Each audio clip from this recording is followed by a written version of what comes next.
Nature of elite and peasant participation. अब हम लोग इस अध्याय को जो रिवॉल्ट ऑफ 1857 है उसको इस कक्षा के माध्यम से आगे बढ़ाते हैं और बात करते हैं अगले टॉपिक की, जो हम लोगों ने पिछले कक्षा में बात की थी कि जब हम लोग अगली कक्षा में आएंगे तो पृष्ठ संख्या 59 पर आने वाले nature of elite and peasant participation की बात करेंगे। तो हम लोग बात करते हैं कि जो उच्च वर्ग के लोग थे और जो कृषक वर्ग के लोग थे, जो कृषक थे, इन लोगों का सहभागिता इस रिवॉल्ट में, रिवॉल्ट ऑफ 1857 में कैसा रहा।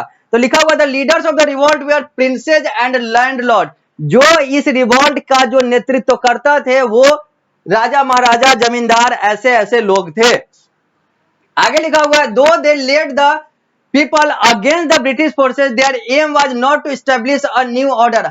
हालांकि इन लोगों ने, जो नेतृत्वकर्ता ने लोगों को प्रभावित किया, लोगों को बोला कि तुम ब्रिटिश फोर्सेज यानी कि अंग्रेजों के खिलाफ खड़े हो, लोगों को खड़ा किया, लेकिन इनका एम, इनका लक्ष्य, इन नेतृत्व का, इन नेताओं का लक्ष्य जो था वो ऐसा कुछ नहीं था कि हमें एक नया शासन व्यवस्था स्थापित करना है, बस अंग्रेजों से लड़ना है। कोई एक बड़ा क्लियर कट कोई एम नहीं था। Rather, they only wanted to restore the earlier socio-political order where their right and privilege would be restored। बस इनको था कि अंग्रेजों को हराकर अंग्रेजों को भगा देना है और जैसा पहले से चल रहा था उसी को पुनर्जीवित कर देना है, कुछ नया नहीं करना है। इन अदर वर्ड, अगर दूसरे शब्दों में कहें तो they were simply interested in turning the clock back, not interested in marching into the new era। सीधा सीधा कहें तो इनका मतलब यह था कि हम फिर उसी पुराने काल में चले जाएं, ऐसा कुछ नहीं था कि हमें नए समय के साथ आगे बढ़ना है। Nor were the people themselves as enlightened as those of Europe who had brought about political revolution and economic changes based on principle democracy of nationalism and social equality। और लोगों की भी बात करें तो जैसा अंग्रेज यानी कि इंग्लैंड के लोग, यूरोप महादेश के लोग जो हैं, वो चाहे आर्थिक क्रांति की बात करें, राजनीतिक क्रांति की बात करें, या बहुत सारे ऐसे ऐसे चीज थे, लोकतंत्र में बदलाव, राष्ट्रवाद, इन सारे चीजों में सामाजिक जो ताना बाना था उसको और ज्यादा मजबूत करना, इन सारे चीजों में उन लोगों का यानी कि अंग्रेजों का बहुत ज्यादा ध्यान था। लेकिन हमारे लोग भी वैसे ही थे, बस ये चाहते थे कि ये शासन खत्म हो जाए और हम जैसे जी रहे थे वैसे ही जिए। मतलब इनका जो विजन था वो फॉरवर्ड लुकिंग नहीं था, बैकवर्ड लुकिंग था। अब यह भी कहना कि ये चीज गलत है तो गलत भी नहीं है, लेकिन हाँ चीजें जो है वो गलत है, सही भी नहीं है। There were people in various part of the country who accepted British rule since they thought it was the best for them। और इसी के कारण से, चूंकि लोगों की अपनी सोच थी नहीं, लोगों चाह रहे थे कि अगर लड़ भी लेते हैं तो इनको हरा देंगे तो हम जैसे पहले जी रहे थे अंग्रेजों के पहले वैसा जिएंगे, उसी रूल और रेगुलेशन से जिएंगे, उसी सोशल ऑर्डर से जिएंगे, उसी पॉलिटिकल ऑर्डर से जिएंगे, यही सारा कुछ करेंगे।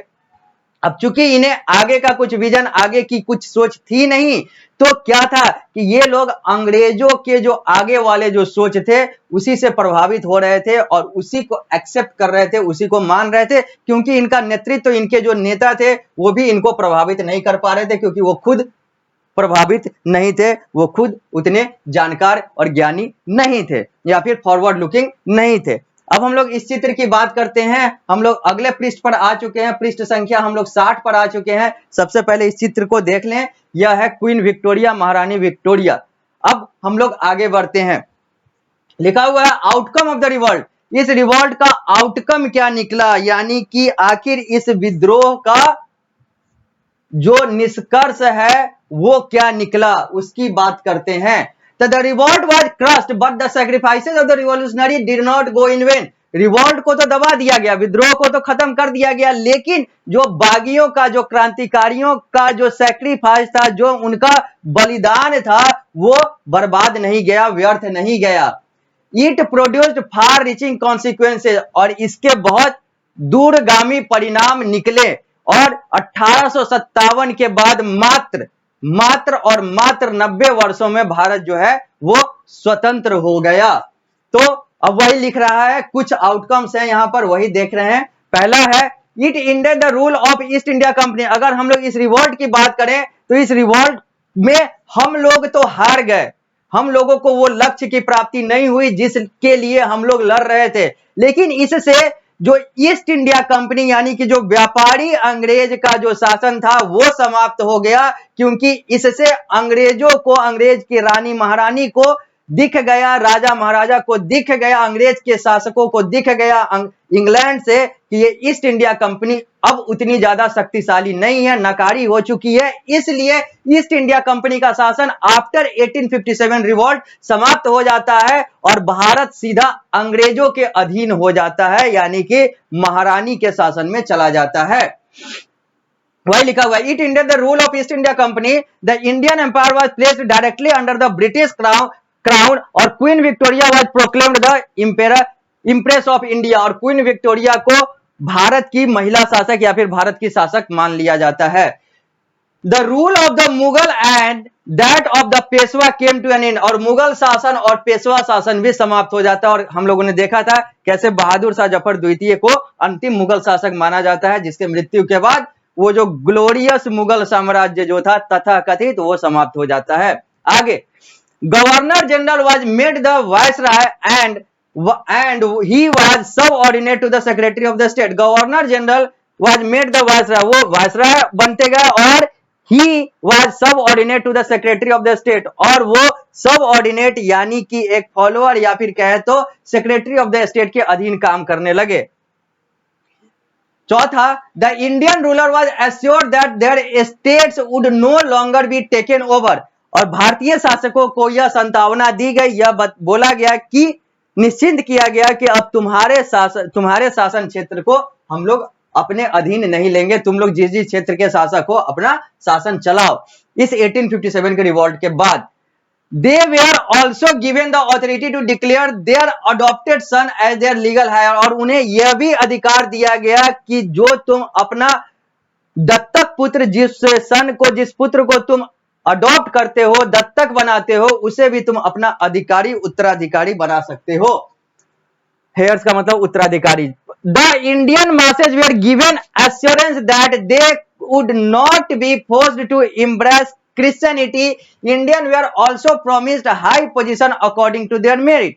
यहां पर दो और चीजें हुई। पहला कि यह संभावना और यह विश्वास दिया गया कि अब तुम्हें क्रिश्चियनिटी के आधार पर, यानी कि हमारे धर्म के आधार पर, अंग्रेजों के ईसाई धर्म के आधार पर अब तुम्हें ह्यूमिलिएट नहीं किया जाएगा, तुम्हें प्रताड़ित नहीं किया जाएगा, धर्म परिवर्तन की कोशिश नहीं की जाएगी, का प्रयास नहीं किया जाएगा, और तुम्हें भी उच्च पद पर जो नहीं दिया जाता था उच्च पद पर आगे बढ़ाया जाएगा। यह अंग्रेजों के द्वारा भारतीयों के लिए संभावना थी आफ्टर द रिवॉल्ट ऑफ 1857।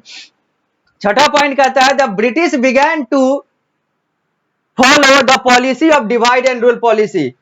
अब यहां पर अंग्रेजों ने डिवाइड एंड रूल पॉलिसी को भी, यानी कि बांटो और राज करो वाले पॉलिसी को भी इसने अडॉप्ट किया या फिर फॉलो किया। The army was reoriginated to prevent further revolt, और इसके बाद अंग्रेजों ने अपने सेना बल को और ज्यादा मजबूत किया और ज्यादा सुव्यवस्थित किया ताकि आगे ऐसे विद्रोह फिर से पनप ना पाए, जन्म ना ले पाए, आगे ना बढ़ पाए। The number of the Indian soldiers in the Indian army was reduced, और इंडियन आर्मी से यानी कि भारतीय सेना से भारतीय सोल्जर यानी कि भारत के लोगों को, भारत के सिपाहियों की कमी की गई। while the number of the European soldier was raised, और जबकि अंग्रेजों ने अपने लोगों को वहां पर ज्यादा भर्ती किया, क्योंकि उनको लग गया था कि ये लोग आज नहीं तो कल बागी होंगे ही, जैसे आज बागी हुए हैं फिर से कल भी बागी हो सकते हैं, ये हमारे लिए खतरा हो सकता है। Despite of its failure the revolt of 1857 awakened the slumbering spirit of the Indian.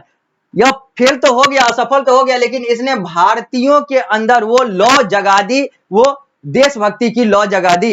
It roused national feeling among the people and paved the way to rise the national movement, और यही इसने राष्ट्रवाद की सोच, राष्ट्रवाद की फीलिंग, राष्ट्रवादी क्रांति को आगे बढ़ाया। It inspired the people to strive for freedom, इसने लोगों को प्रोत्साहित किया स्वतंत्रता के लिए लड़ने के लिए, और इसी का परिणाम था कि इंडिया ओन इट्स फ्रीडम इन 1957। भारत ने वर्ष 1947 में, यानी कि मात्र 89 साल बाद स्वतंत्रता प्राप्त कर ली। 1857 में शुरू होता है, 1858 में यह विद्रोह खत्म होता है। अगर 1857 से मान के चलेंगे 1947 को तो 90 साल, 1858 से मानकर चलेंगे तो 89 साल।